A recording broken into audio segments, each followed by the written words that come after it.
As stated in the Personal Management Merit Badge book, personal management is about mapping a plan for your life that will involve setting short and long-range goals and investigating different ways to reach those goals. Our board is committed to strong fiscal responsibility for our council. I would now like to ask Vice President of Finance, Randy Haynes, to present our finance report. Mr. Haynes.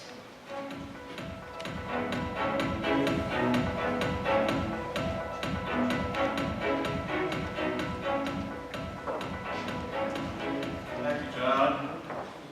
In the area of finance tonight, we're going to ask you to vote on 5 items, 3 reports, and 2 resolutions. I'd like to begin that process by asking our treasurer, Scott Birdie, to come up and give you the current financial position of the council. Scott? In your packet, you will have a report that will have, it's a 3-page table together, and I will just, as we do at every board meeting, we do highlight and review the financial results of the most recent month. In this case, it is the month of October. Again, I'm going to cover the year-to-date results. I'm going to hand it back over to Mr. Haynes. He's going to talk about 2013, where we think we're going to end up on our projections. Then we'll talk about the 2014 budget and go from there. So on our report, page 1, which is our revenue section, I'm going to draw your attention to a few line items. Line item number 1, which is Friends of Scouting contributions. I'm going to spend most of my time in column F with respect to how we are compared to budget. We're about $270,000 below budget when it comes to revenue from Friends of Scouting contributions. And if you'll remember that number when we get to the bottom line, as a sneak preview, that's going to kind of follow all the way through. Total scout report, total direct scout support, we're about $300,000 under budget at this point. Other items of revenue on line 25, you will see that we're $157,000 above budget on net product sales. That is completely a timing difference. These are our popcorn sales. This reflects cash that we've actually received in October, and that is actually earlier than the main efforts of our popcorn sale, which really happens in November, December, and that will true up. So bottom line on our revenue, line 32, we're about $283,000 below budget. If you'll flip over to the next page for expenses, the good news is we have contained expenses year-to-date through October as well. Line 38, we are about $24,000 below budget on employee compensation. Line 55, after you have a bunch of ups and downs across all the other expenses we have, we're about $156,000 under budget on expenses. So at the end of the day, we're about $127,000 behind budget. Again, a lot of that is driven from the top line. If you'll flip over to the balance sheet section, this is a report not only of the operating fund, which is what I just covered, but we also include the capital fund, which houses all of our scout camps and our long-term investments there. And then we also have the endowment fund in columns E and F, and those are the monies that have been contributed to the council over the years. I'll draw your attention to row 1 all the way to the column G and H. Currently we're at $2.7 million, we're almost $2.8 million in cash in the council.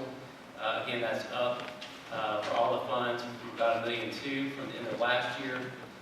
And then I'll draw your attention to the very bottom right-hand box where we actually break out some of our investments in the endowment fund. And you will see that our investments have grown from, and this is line 51, about $4.7 million to about $5.6 million.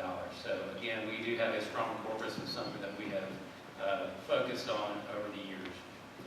I'll pause for any questions. Mr. Cunningham has done this for 20 plus years. He told me not to pause long. So Mr. Chairman, I'm going to go ahead and ask for a motion to approve my report.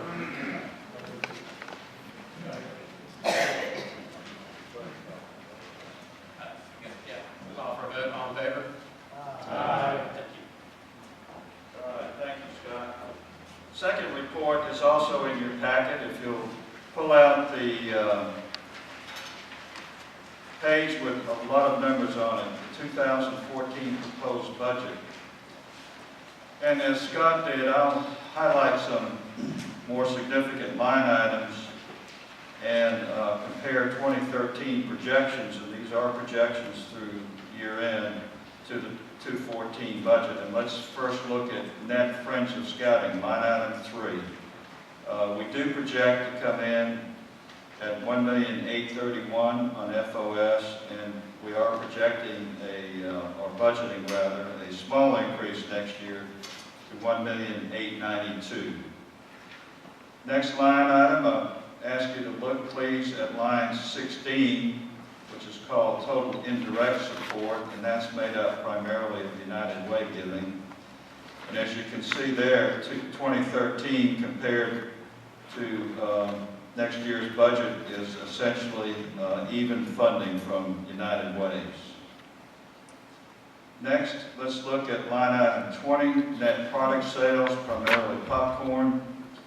We are forecasting a small decrease in net product sales next year, and as you can see over the years, that has been a trend. Our revenue from product sales, popcorn primarily, is decreasing. Next, line item 23, camping revenue. We are projecting for 2014 a flat number for camping revenue of $840,000, which is this year's projection. Same for 2014. Next, line item 24 shows a substantial increase, and that's all a function of the Scout Fest that was mentioned earlier at Point Mallard. So the revenue from the Scout Fest is in that line item, and then down in expenses will be related expenses. We don't have a separate line item for that particular function, but we will track it next year separately and report that to you. So total revenue, line item 27, shows an increase of a little over $200,000, and which is about a 4 to 5% increase in revenue. On expenses, draw your attention to line item 36, which is total employee compensation. It actually shows a slight decrease, but it does include employee salary increases of 2.5%. Those are budgeted, and they're offset by some mainly retirements in the staff. So it's basically a flat number for next year. Let's go down to line item 46, conventions and meetings, shows a relatively substantial increase, relatively speaking. That's a function mainly of training that we are required to provide for staff at a national level. And many of the staff will have to travel to accomplish that training. Line item 47, specific assistance to individuals, also shows an increase. And as I think Cameron mentioned, this includes Cub handbooks, which are going to be provided to all new Cubs starting in 2014. And also will include some assistance with increased registration costs at certain troops that would typically require financial assistance for that. So the bottom line is a budget of $5,721,000, which would provide a surplus in 2014 of $6,300 versus a forecasted shortfall this year of $8,000. But JT told me to tell you not to worry about that $8,000, and he would find a way to cover that before December 31 arrives. Any questions on the proposed budget? If not, I would entertain a motion, please, to approve the 2014 budget. Second. It's been moved and seconded. All in favor, aye? Aye. Thank you very much. Next report, if you'll turn that particular sheet over, we're going to ask you tonight to approve a change in the capital campaign budget. As you know, and I don't recall the date, but a couple of years ago now, we established a $12 million goal for the campaign. And after a great deal of analysis and discussion, we're asking you tonight to approve a change in that goal to $10 million. Let's look at the bottom portion first. This tells us where we are as of today. Total pledges to date, as was mentioned earlier, $8,166,000. The majority of that, or not the majority, but a large portion of that is undesignated, $5,319,000, and then the individual line items above that are all designated. And as was mentioned earlier, we do have two challenge pledges of $250,000 each, and we're anticipating being able to match those pledges, so those two $500,000 numbers we are anticipating being able to raise in a relatively short period of time, which would put the campaign at $9,166,000, which would still require, to reach $10 million, would still require that we raise an additional $833,000. Going back to the top of the form, you can see the changes from 12 million to 10 million column. You can see where those changes are centered, and most of the camp expenditures are close to original budgets, and some other line items have been reduced. And without going into detail and all that, unless you have some questions, I would again ask for, well, let me point out on the balance column, I'm sorry. The balance column, which did not print out, is $8,207,000 at the top half of the form. I would entertain questions first, if there are any.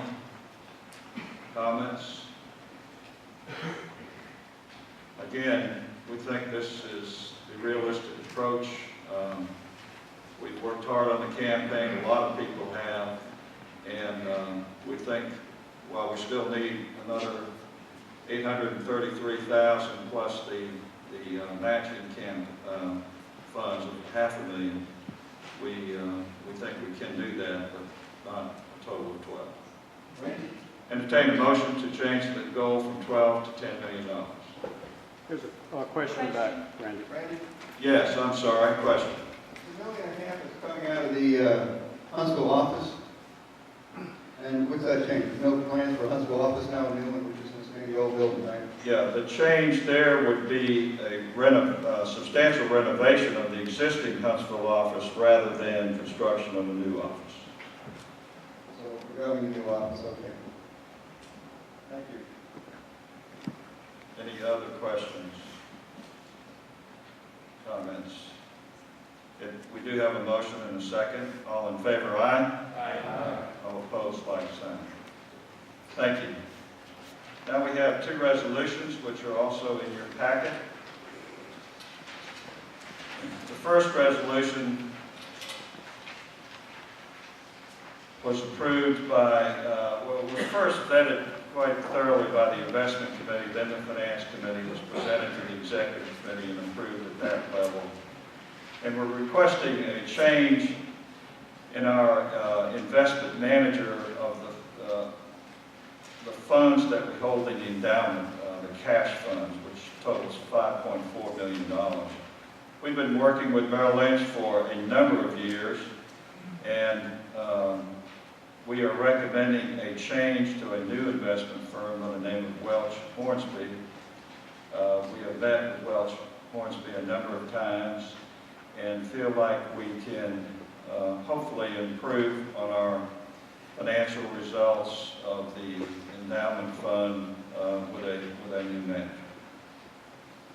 So again, I'll entertain any questions or a motion to approve the change in the financial manager. So moved. Second. Okay, it's been moved and seconded. All in favor, aye? Aye. Thank you. And the last item is an accounting adjustment, if you will. Some years ago, I think it's maybe 5 years ago, the endowment fund loaned $291,000 to the capital fund. and an accrued interest at 7%. That interest is not paid, it's simply been accruing since that time. The plan was to sell some property that was donated to us to repay that loan. Some property during that 5-year period was in fact sold, the proceeds of which, and I don't know the exact total, were not used, I think it was 200 some odd thousand, were not used to repay the loan, but were used for mainly camp improvements over a period of time. The remaining property we have assessed has little value. George oversees that, and we've been following it closely, trying to entertain offers, etc. The property is just not that marketable and certainly not that valuable. So we've been carrying this for a couple of years under that condition, and we've decided again, discussing it at the property committee level, the finance committee level, and then to the executive committee for their approval 2 weeks ago, decided to propose to you that we forgive this intercompany loan, if you will, of $291,000 plus the accrued interest, on the premise that it is unrealistic to expect repayment from the assets that we hold in the capital account that donated properties. Questions?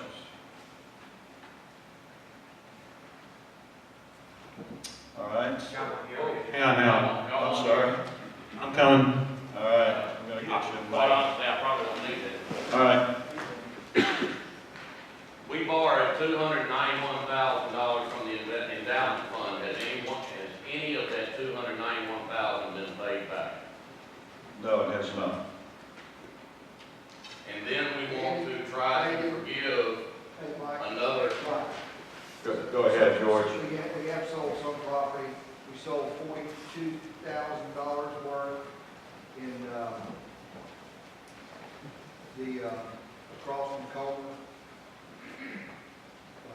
42,000, and then we sold another parcel for 26,000. We have paid some of that. Okay, so how much of the 291 have we paid back? Randy, do you have those numbers? Well, we're carrying 291 on the balance sheet, so that is the balance of the loan. I didn't realize, George, that some proceeds had been applied in the past. They should have. We sold the property. Well, I guess this board, and I don't know if it's time for discussion or just questions, and I apologize. Discussion, go ahead. We borrowed $291,000 from ourselves and made a promise to ourselves and to this council that we were going to pay that back. A motion was made to then apply 7% interest, which this board approved. So now we're talking $330,000 that we want to forgive. We talked earlier about being fiscally responsible and the personal merit badge. How do we show the boys by example? If we make a commitment as a board to pay ourselves back from a borrowing, and we don't do it because we get to, that doesn't make any sense to me. Like I say, we promised ourselves we were going to do it. And the board, as a whole, approved doing it. We took a gamble, like playing the stock market, that this land was going to work. It didn't. We have still made a commitment to ourselves and to this council on this $330,000. I understand. I guess I don't understand how we get to just forget. I mean, I wish the bank would forgive the loan on my house, or Auburn University would forgive the loans that I'm paying for college. But I don't see how we can do it. I understand what you're saying. There's a long history here of 5 years. Let me just maybe try to address your concern this way. There was some property sold, and that property was not used to repay the loan. George David just confirmed that nothing had been applied to the loan. It was in fact spent on camp improvements primarily. I think the point that we're at today is that we do not have any assets in Fund 2 to liquidate to repay the loan. There's no way today nor in the future to repay that loan. And we felt like it was fiscally responsible, if you will, to eliminate that loan with an intercompany transaction and not show it as something that could be repaid. For the funds that were donated that ultimately were borrowed, the $291,000 to the endowment fund, were they allowed to be used for capital improvement? Those were undesignated funds in endowment. And most endowment, if you recall, a couple of years ago, we did borrow $200,000 to meet a shortfall at year end, and then it was